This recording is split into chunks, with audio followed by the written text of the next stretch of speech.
We have breaking news coming in right now. The Mahagathbandhan in Bihar is holding a crucial joint conference at 11 a.m. today at Moria in Patna. A truce is expected to ease seat disputes with joint rallies by Rahul Gandhi and Tejasvi likely.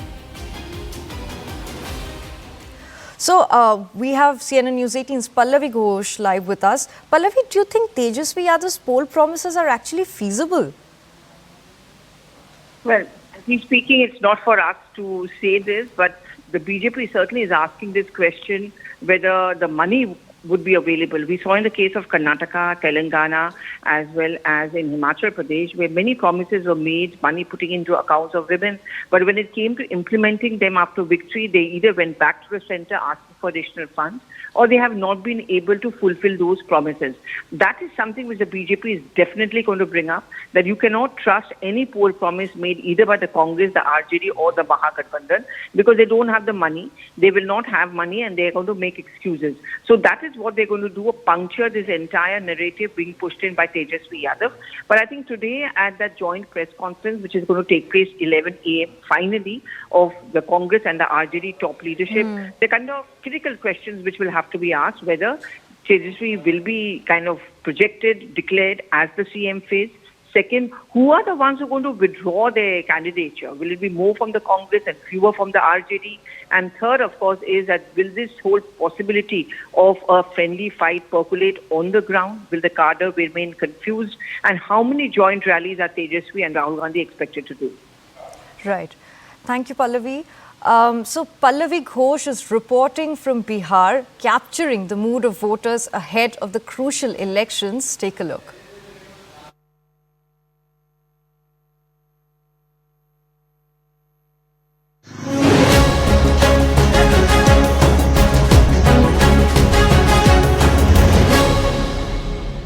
As we make the next stop along the Voter Adhikar Yatra route of Rahul Gandhi, and we are heading towards Chhapra, sitting at the Litti Chokha stall, which is the staple food of Bihar and which is the big identity outside of this state. I'm just going to try and speak and find out from these people what really are the issues and is vote chori really issue. यहाँ पे vote चोरी भी एक बहुत बड़ा मुद्दा है. मैं सासाराम से चलते हुए आ रही हूँ. यहाँ पे भी उनका वोटर अधिकार यात्रा गया था. क्या इस चुनाव में वोट चोरी एक बड़ा अहम मुद्दा है या कोई और लोकल इश्यूज है जो ज़्यादा महत्वपूर्ण है? देखिए, वोट चोरी तो हर एक पार्टी के अपना अलग अलग दृष्टिकोण से वो लोग अपना आरोप प्रत्यारोप लगा रहे हैं. हम लोग पॉलिटिकल पार्टी है नहीं. उन लोगों का मेन फोकस होना चाहिए जो यहाँ का डेवलपमेंट है उस पर होना चाहिए, जो कि उन लोगों का है नहीं, और केवल वोट चोरी के नाम पे वो लोग करते जा रहे हैं. हालांकि उनका भी कहना जायज़ है कि मान लीजिए 10 साल से केंद्र में एनडीए की सरकार रही है, गृह मंत्री अमित शाह जी रहे हैं, तो आखिर बाहरी वोटर कैसे आ गया? तो उसी के लिए तो एसआईआर लाया गया है ना. इनको एसआईआर से भी आपत्ति है, इसीलिए एसआईआर लाया गया है ताकि जो बाहर से आए हों या एक ही पता पे 2-3 लोग हों वो चेंज किया जाए. एसआईआर से आपत्ति नहीं होना चाहिए. उसमें सुप्रीम कोर्ट का भी कुछ कमेंट्स आया हुआ है, तो हमें लगता है कि सुप्रीम कोर्ट तो सर्वमान्य है, उसको मान करके चलना चाहिए और इसमें किसी पॉलिटिकल पार्टी को कोई आपत्ति नहीं होना चाहिए. और उन लोगों का मुख्य मुद्दा होना चाहिए डेवलपमेंट का होना चाहिए, एम्प्लॉयमेंट का होना चाहिए, जो कि अभी के चुनाव में नहीं दिख रहा है किसी भी पॉलिटिकल पार्टी को. यहाँ पे हुआ है विकास ज़्यादा इस इलाके में, क्या और होना चाहिए या वोट चोरी काफ़ी है बात करना? विकास तो हुआ है यहाँ पर, जैसे और होना चाहिए यहाँ.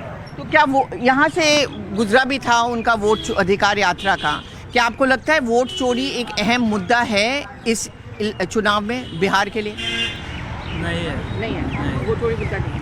वोट चोरी मतलब आपसे ये सवाल पूछती हूँ क्योंकि जहाँ तक हम महागठबंधन की बात करें या जहाँ तक कांग्रेस पार्टी की बात करें और राहुल गांधी की बात करें, वो बार बार यही कह रहे हैं कि ये चुनाव में वोट चोरी एक इसलिए अहम मुद्दा है क्योंकि लोगों का जो हक है वोट देने का, जहाँ पे बदलाव ला सकते हैं या विकास ला सकते हैं, वो खोसा जा रहा है. क्या आप उसकी बात से सहमत हो? क्या आपको लगता है कि नेताओं को विकास वाला मुद्दा को बनाना चाहिए? लिट्टी किसका है आपका?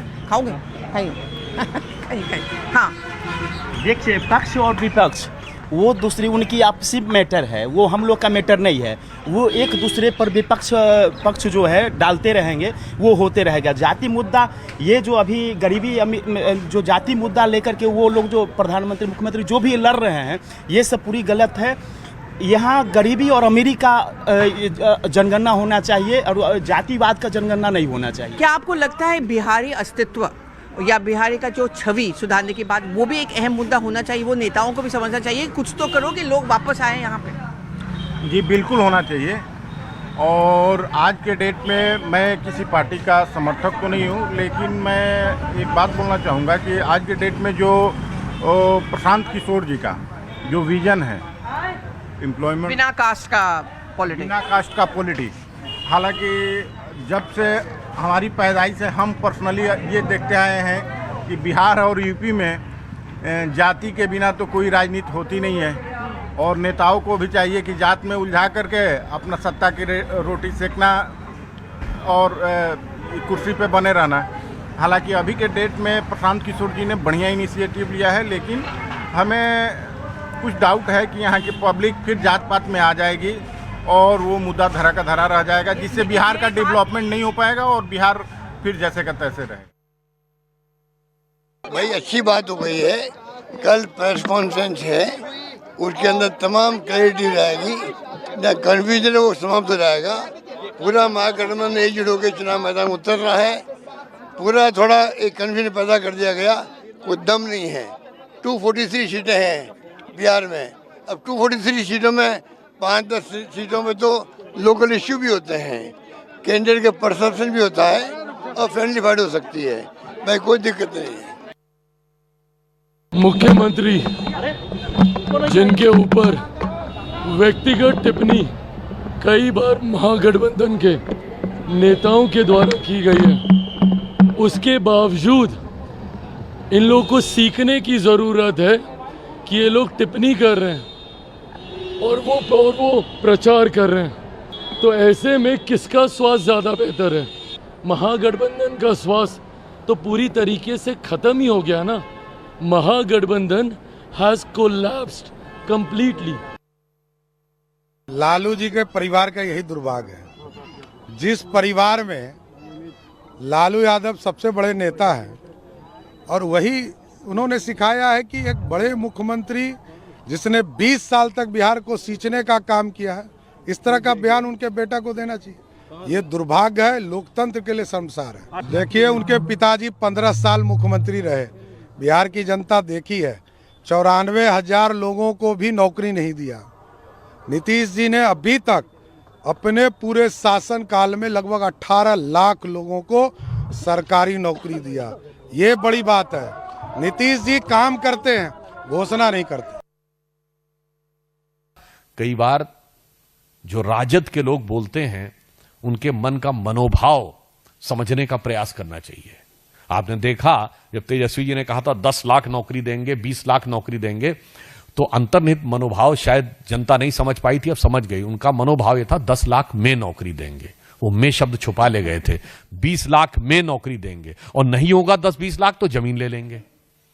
अब आपने देखा अगर उन्होंने कहा कि हर घर को नौकरी देंगे, आप समझ नहीं पा रहे हैं। इसका अर्थ हो गया जिस घर में सरकारी नौकरी लेनी होगी, जमीन तो पहले ली जा चुकी है, अब घर बार भी बेच देना पड़ेगा।